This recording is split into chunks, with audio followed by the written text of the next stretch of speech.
Bonjour à toutes et à tous. Aujourd'hui, je vous emmène prendre l'air sur l'altiplano, au pays des lamas et des vigognes. Nous partons au Pérou. À plus de 3800 mètres d'altitude, nous glisserons sur les eaux du plus haut lac navigable au monde, le lac Titicaca. Un endroit pas vraiment hospitalier qui va pourtant servir de refuge aux communautés chassées par les Incas, grâce en particulier à cette plante, le totora. Nous grimperons également sur le sanctuaire mythique du Machu Picchu, la cité perdue des Incas qui alimente tous les fantasmes. Ceux de deux aventuriers en particulier, lancés dans une bataille digne d'Indiana Jones. Et pour commencer, on atterrit à Lima avec un guide inattendu. Un photographe américain qu'on connaît surtout pour ses portraits de stars et ses séries de mode, l'empereur Irving Penn, c'est l'inspiration du week-end.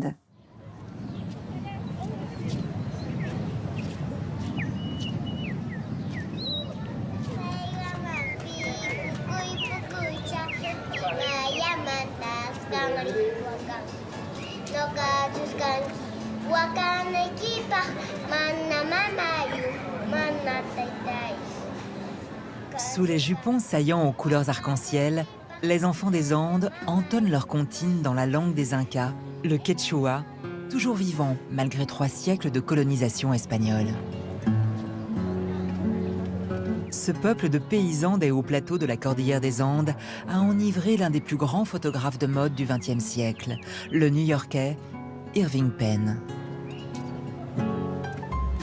Maître de la photographie moderne, il fut pendant plus de 60 ans l'une des signatures de Vogue, la célèbre revue de mode américaine.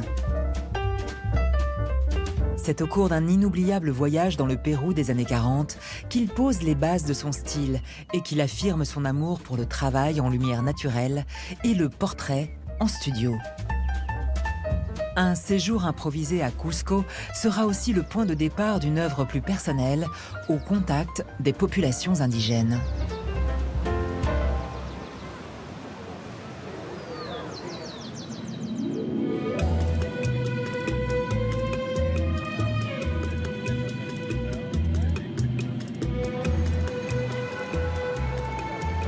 Irving Penn débarque à Lima en 1948, accompagné du mannequin Jean Patchett. À l'époque, il est déjà un jeune photographe prometteur d'une trentaine d'années. Vogue lui commande un shooting en décor naturel dans la Cité des Rois.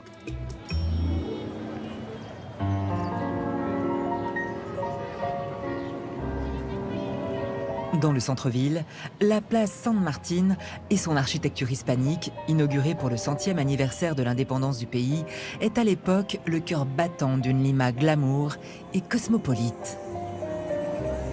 Elle accueille cinéma et salles de théâtre. On y construit le premier hôtel de luxe du Pérou, l'hôtel Bolivar, où les stars américaines ont leur habitude, d'Ava Gardner à Orson Welles. Un univers familier pour Irving Penn, qui côtoie et photographie les célébrités à New York. C'était le Grand Hôtel de Lima. On dit que c'est derrière ces murs que l'on a inventé notre cocktail national, le Pisco Sour. Mais j'ai des doutes là-dessus.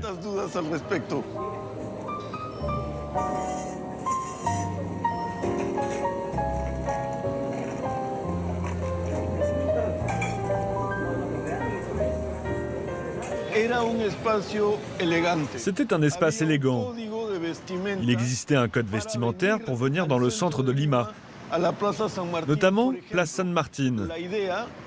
C'était la vitrine moderne de Lima.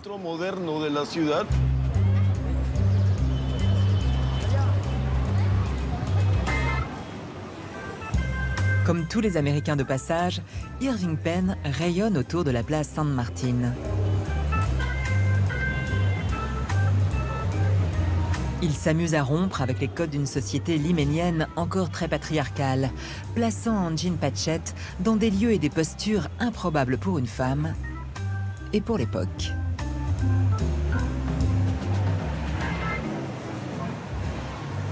Jean Patchett a un rôle fondamental dans cette série de photos. Elle est assise sur le banc du cireur de chaussures. À l'époque, aucune femme ne faisait ça. Parce qu'en 1948, la femme au Pérou n'avait même pas le droit de vote. Je crois qu'il utilise Jean Patchett d'une façon provocante dans cette société marquée par le machisme. marcadamente machista, digamos.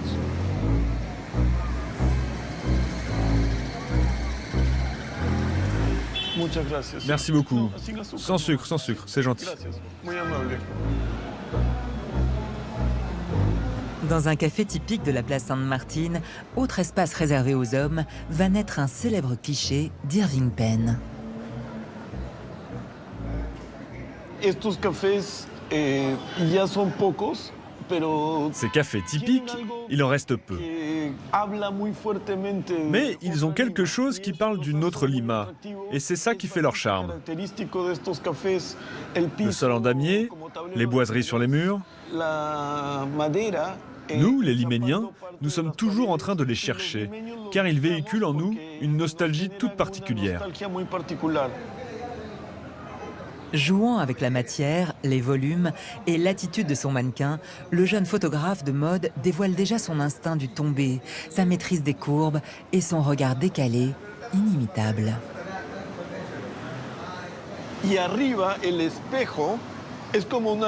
En haut, le miroir ressemble à une peinture abstraite, avec des bandes noires, des bandes blanches, verticales.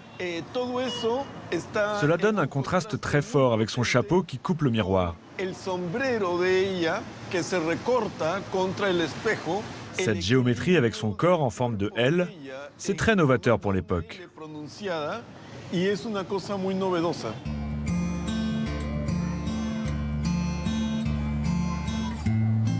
Cette série en forme de carnet de voyage d'une jeune américaine à Lima est un succès pour la revue Vogue et pour Irving Penn. Le photographe n'a pas l'intention de rentrer à New York sans avoir vu Cusco, cette ancienne cité inca dont il a entendu parler. Une ligne aérienne la relie depuis peu à Lima. Irving Penn renvoie ses équipes et s'envole seul vers la capitale des Andes à 3400 mètres d'altitude.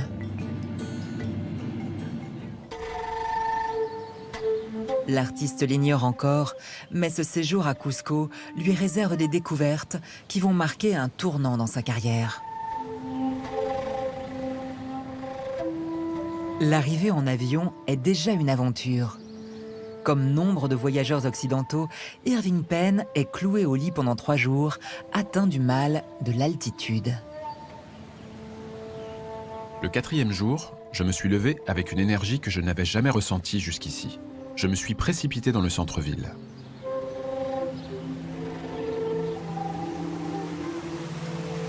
Requinqué, il peut enfin découvrir la splendeur de cette cité, nichée au pied de la cordillère des Andes. Cusco en quechua signifie le nombril du monde. Son patrimoine unique mêle héritage colonial et architecture précolombienne avec ses impressionnantes fondations en pierre sèche édifiées par les Incas. Il a aussi dû être attiré par cette lumière de Cusco, la lumière naturelle qui vient du soleil, ce dieu vénéré par les Incas. Ici, elle est très forte et transparente. Elle se marie à merveille avec ses ruelles, ses places, et leur donne un relief extraordinaire.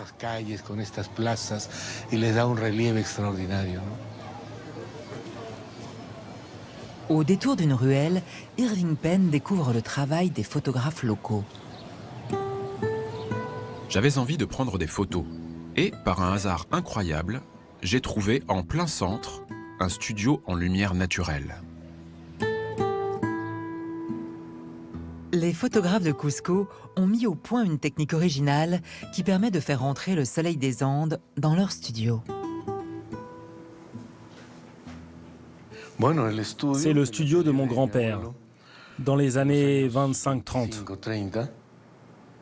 Le plus célèbre d'entre eux est Martin Chambi, le premier photographe indigène mondialement connu, dont les archives constituent aujourd'hui un héritage inestimable.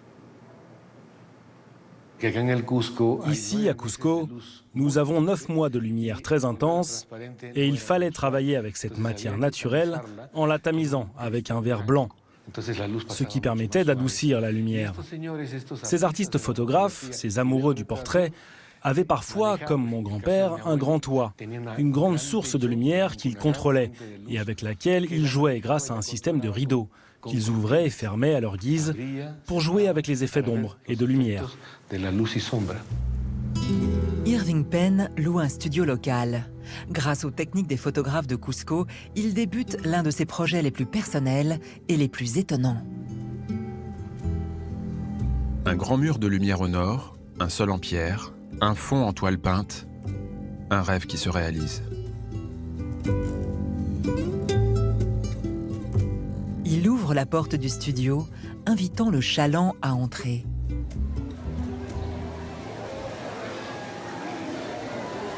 Nous sommes la veille de Noël. Les paysans de la vallée de Cusco ont envahi la ville et ses marchés, venus troquer leurs récoltes et faire des emplettes avant les fêtes, parés de leurs costumes traditionnels.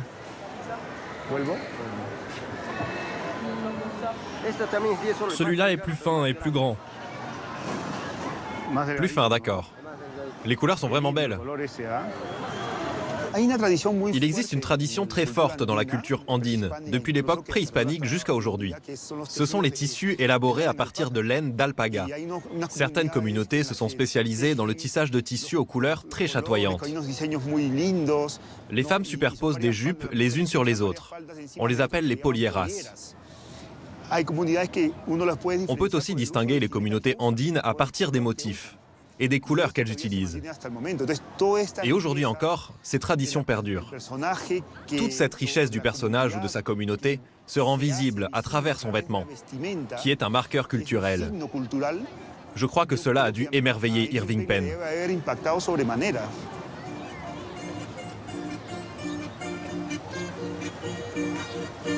Irving Penn est envoûté par cette culture si lointaine, ces tissus colorés, ces visages andins, ces ruraux qui déambulent pieds nus sur la pierre taillée par leurs ancêtres incas.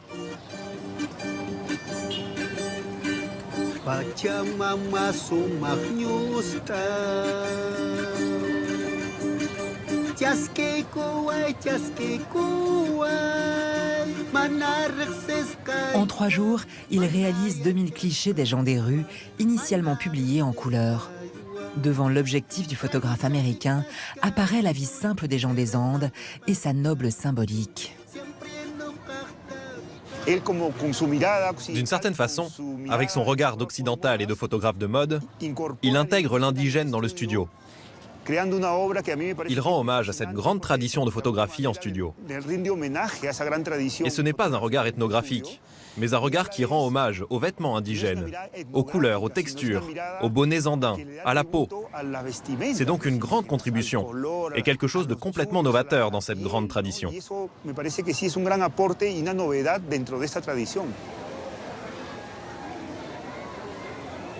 Il y a une photo qui me fascine, c'est celle du vendeur de rue qui tient beaucoup de choses, qui a la tête baissée et le visage caché. Et il y a cette femme de dos. La photographiée de dos, c'était tout le contraire de la photo portrait.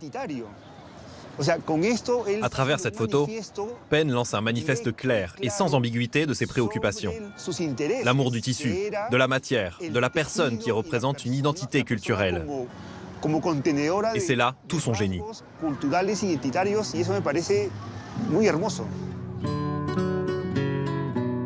Ces clichés, qui réinventent le portrait en studio, marquent le début d'une longue série de photos ethnographiques qu'il réalisera sur tous les continents. À Cusco, Irving Penn invente un système. Plutôt que de sortir dans la rue pour saisir le monde, il a convoqué le monde dans son studio.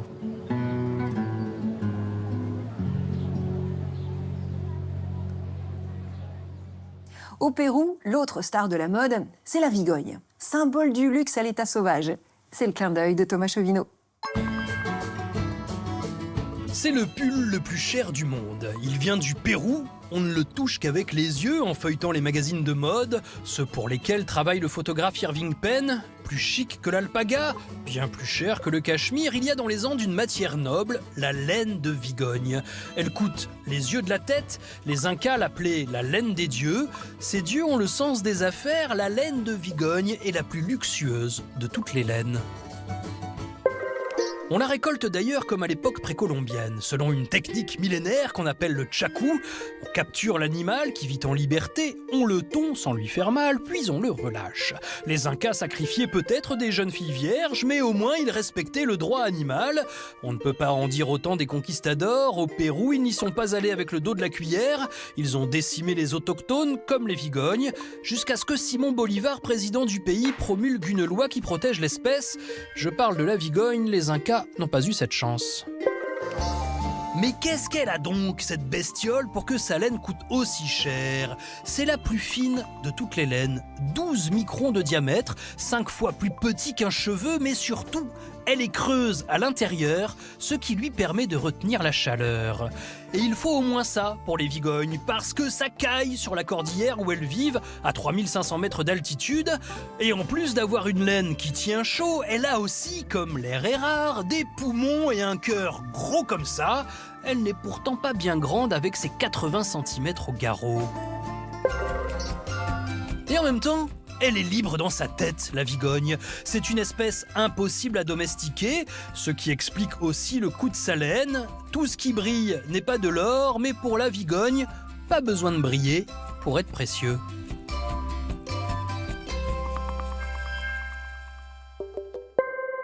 C'est dans un endroit incroyable où je vous emmène maintenant à la frontière de la Bolivie. On a rendez-vous au lac Titicaca avec des familles quechua qui ont accepté de nous raconter comment leurs ancêtres ont dompté les eaux et les roseaux.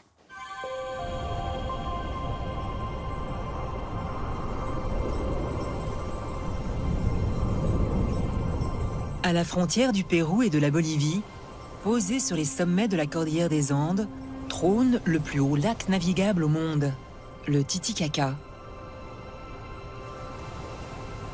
Cette étendue immense, grande comme la Corse, est restée sauvage pendant des milliers d'années. Un monde entouré d'une eau glaciale. Une étendue juchée à plus de 3800 mètres d'altitude où pourtant des hommes se sont aventurés. Ici, les habitants des Andes, chassés par les tout-puissants Incas de l'Altiplano, sont descendus des hauts plateaux pour trouver refuge sur l'eau. Faisant preuve d'une incroyable ingéniosité, les Huros ont fabriqué de toutes pièces une surprenante cité flottante, tandis que les Quechua, de leur côté, façonnaient à leur image une des îles naturelles du lac.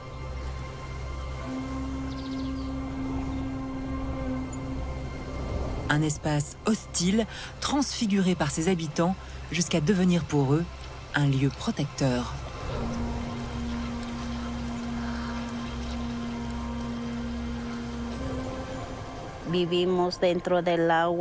Nous, on vit dans l'eau, en flottant sur l'eau. C'est notre mère eau. Oui. Elle nous protège toujours de tout.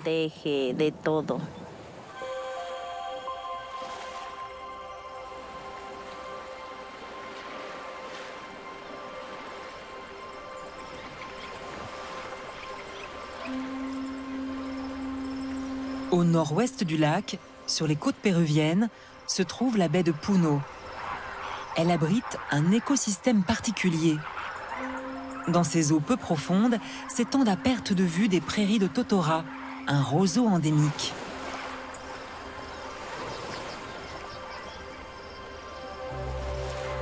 C'est à ce drôle de jonc qui pousse ici que le peuple de ces îles, aujourd'hui appelé le peuple de roseaux, doit sa survie.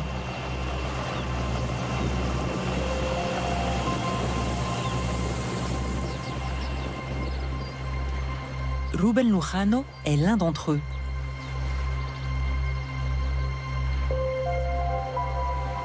Il embarque avec son père pour aller ramasser le totora.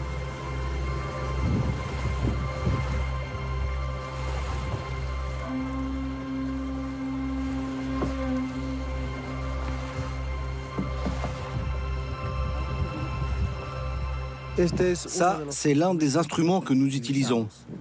Il s'appelle quinina. Cet outil, nous l'utilisons lorsque l'eau est profonde.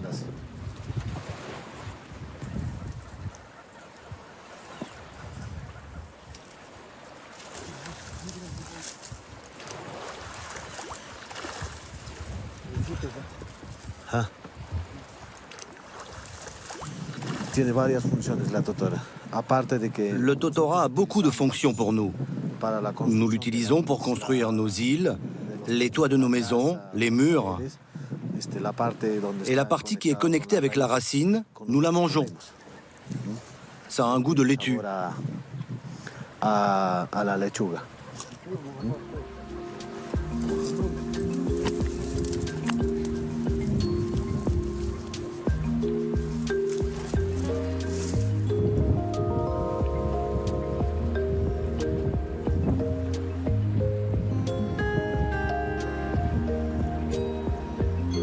Un monde aquatique qui abrite des trésors nourriciers et se fait pourvoyeur d'une matière première essentielle à l'installation des hommes.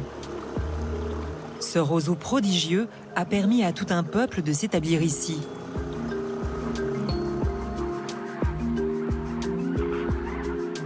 Au XIIIe siècle, les Uros, une ethnie aujourd'hui disparue, décident de quitter la terre ferme pour s'aventurer sur l'eau.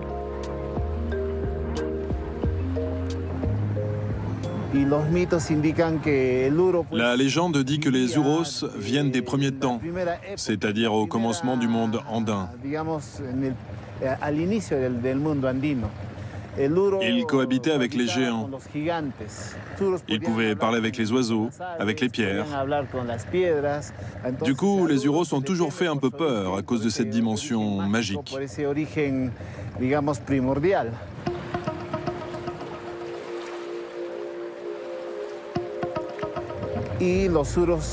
Les Uros, étant les premiers à s'être installés, ont développé tout un savoir-faire afin de tirer parti des ressources de la région. Ils ont construit des embarcations que nous appelons les Wampuol, ou plus communément les balsas.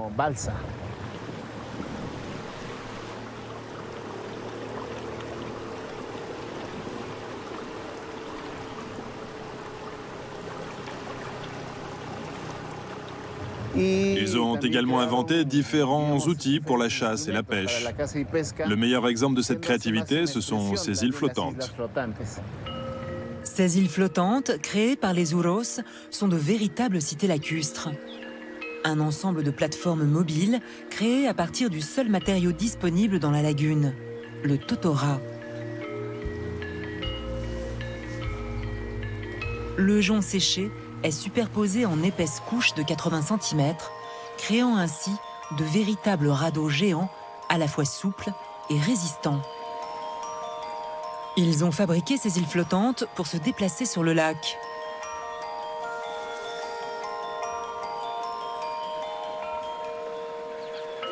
Devenus pêcheurs et nomades, ils voguaient ainsi au fil de l'eau à la recherche des endroits les plus poissonneux. Puis, troquaient leur pêche dans les marchés côtiers contre les aliments et ustensiles que le lac ne leur fournissait pas. Aujourd'hui, une autre communauté andine leur a succédé et le peuple des roseaux s'est sédentarisé. Ils sont encore quelques centaines à vivre sur ces îles.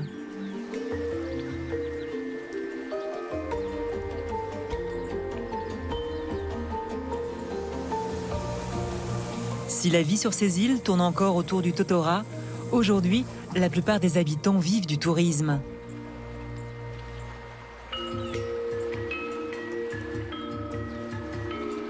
Les voyageurs viennent passer la journée, et parfois la nuit, dans ces habitats insolites.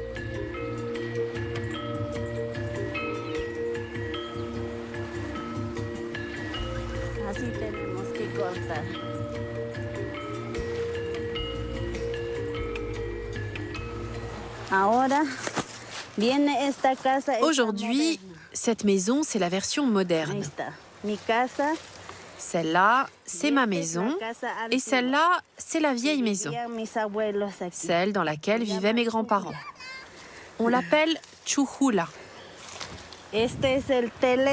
Ça, c'est le mirador que nous avons installé pour voir au loin. Et là, c'est la cuisine. Il faut toujours mettre une pierre pour éviter que l'île ne prenne feu. Et ici, on peut cuire un poisson, par exemple.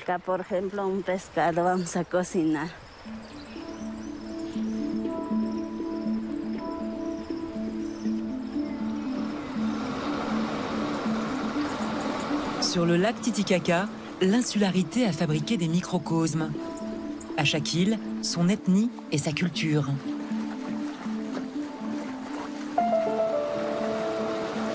En s'enfonçant sur le lac, à 3 heures de bateau de la première île, un autre peuple andin a façonné un lieu à sa mesure.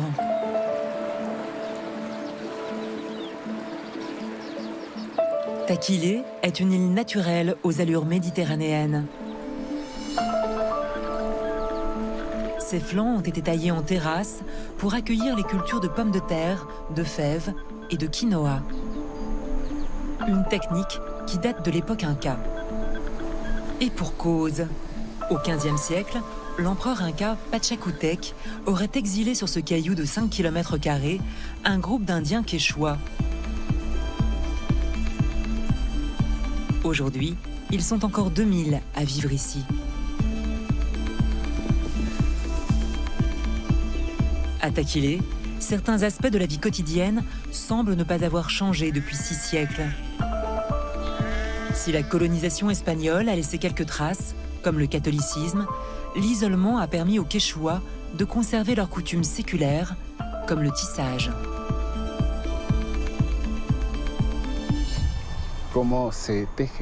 Depuis leur plus jeune âge, les enfants de Taquilé apprennent à tisser. Et c'est de cette manière qu'ils se construisent socialement. Le tissage est non seulement une forme d'art, mais aussi de communication avec les couleurs, les motifs. Ils cherchent d'une certaine manière à avoir une interaction avec leur entourage et avec la nature. Il faut bien comprendre que dans la culture andine, la communauté est non seulement faite d'hommes et de femmes, mais aussi de plantes, d'animaux, de montagnes, de rochers qui vivent, et que tous doivent être en harmonie.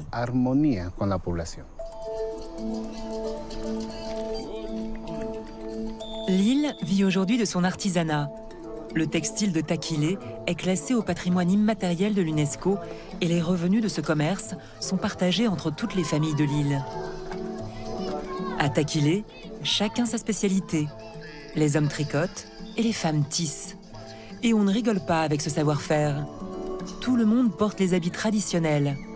Pour les femmes, un châle noir, un haut coloré et 15 jupes superposées. Pour les hommes, un pantalon et un gilet noir, une chemise blanche et le fameux chuyo, un bonnet fait de leurs propres mains.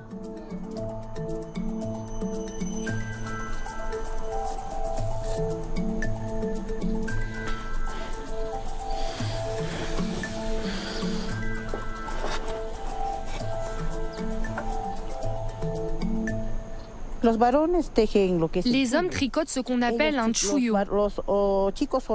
Les garçons célibataires commencent à fabriquer leur chuyo de célibataire comme celui-ci, avant de se marier. Le chuyo du célibataire est blanc et rouge. Et lorsqu'il se marie, l'homme se tricote un chuyo entièrement rouge.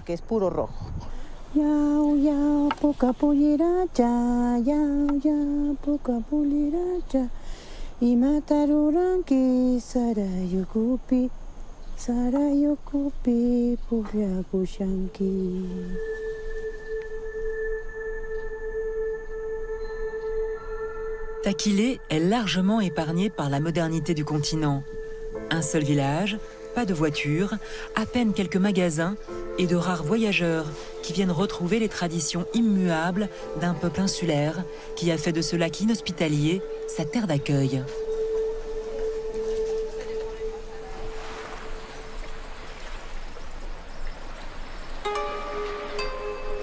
À la tombée du jour, sur le Titicaca, on n'entend plus que les oiseaux.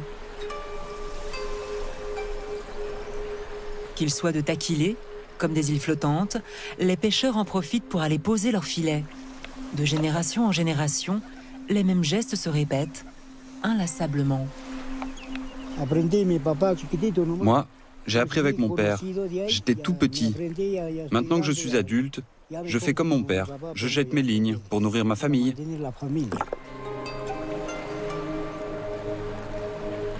Sur ce lac, les communautés andines ont su créer de toutes pièces de nouveaux modes de vie. L'isolement a longtemps préservé la culture des insulaires du Titicaca.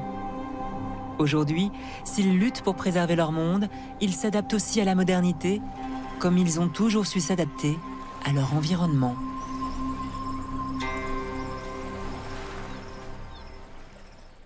Les aventuriers de l'Arche perdue, forcément ça vous parle. Eh bien, l'histoire que je vais vous raconter au Machu Picchu en serait à l'origine. C'est l'incontournable.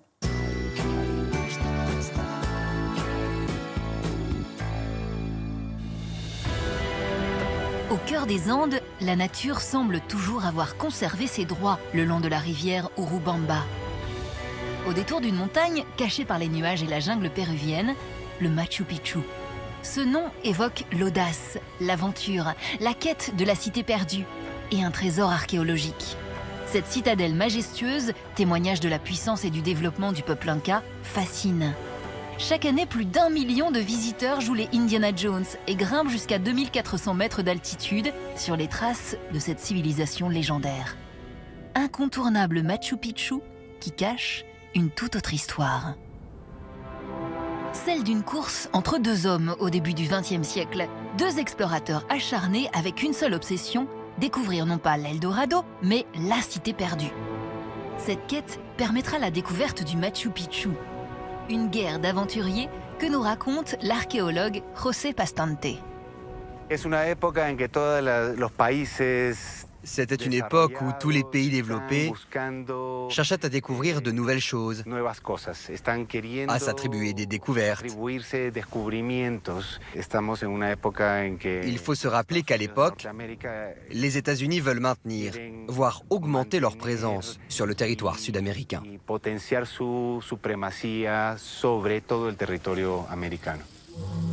L'Amérique latine est l'un des derniers territoires vierges.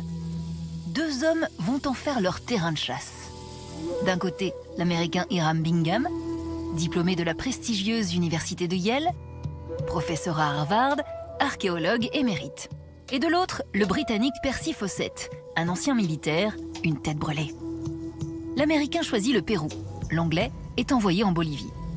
En 1911, passionné par la culture péruvienne, Hiram Bingham arrive à Cusco, l'ancienne capitale inca.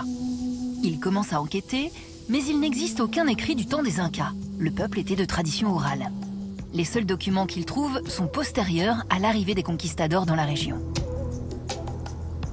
Des documents du XVIIIe siècle font allusion au Machu Picchu, comme le village antique des Incas, alors dénommé Huayna Picchu.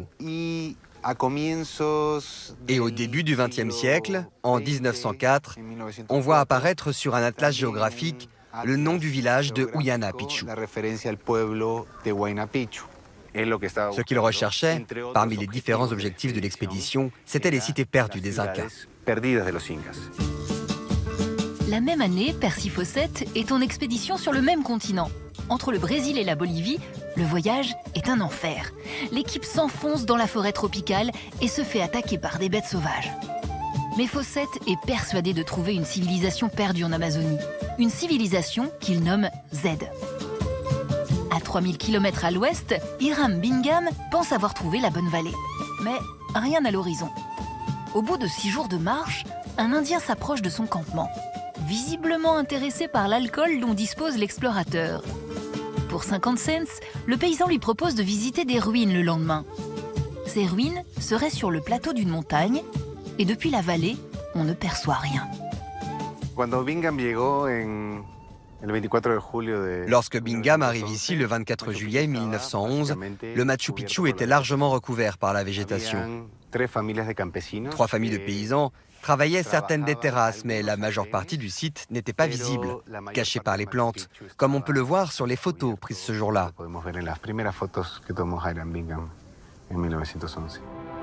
Hiram Bingham découvre une, deux, puis une multitude de ruines. Très vite, il comprend l'ampleur de ce qui se cache ici. Mais il y a du travail. Pendant 2 ans, l'explorateur défriche et restaure les ruines de la cité Inca, révélant ainsi la beauté et la taille monumentale du site. Il est clair que le Machu Picchu n'a jamais été découvert, puisqu'il n'a jamais été perdu. À Bingham, il faut reconnaître la découverte scientifique du site. Il est le premier à photographier le lieu, à faire des plans, à faire des prélèvements archéologiques, et il est celui qui le fait connaître au monde entier. En 1913, le récit de son expédition, dans la revue National Geographic, fait la couverture. Le monde entier entend parler de Hiram Bingham, l'homme qui a révélé le Machu Picchu. Si Bingham est au fait de sa gloire, Fawcett, quant à lui, multiplie les expéditions dans les tréfonds de l'Amazonie. Quelques ruines lui ont donné de l'espoir, mais sa cité perdue demeure introuvable. De retour à Londres, il marquera les esprits par ses récits épiques. La forêt, les marais, la jungle impénétrable, qu'est-ce qu'ils peuvent bien abriter? Et vers le sud où jamais aucun homme blanc ne s'est aventuré, de chaque côté, le mystère se dresse. Dans l'assistance, Sir Conan Doyle, le père de Sherlock Holmes. Il s'en inspirera pour écrire son fameux livre Le Monde perdu. Percy Fawcett disparaîtra mystérieusement en 1925, à la recherche toujours de la cité perdue. Dans cette course, la rivalité entre les deux hommes va trouver une conclusion étonnante. Leurs deux caractères ont inspiré le personnage d'Indiana Jones. Hiram Bingham pour son travail archéologique, Percy Fawcett pour son panache. Si à votre tour, vous avez la chance de grimper sur le Machu Picchu, vous pourrez imaginer le premier regard d'Hiram Bingham sur cet éperon rocheux.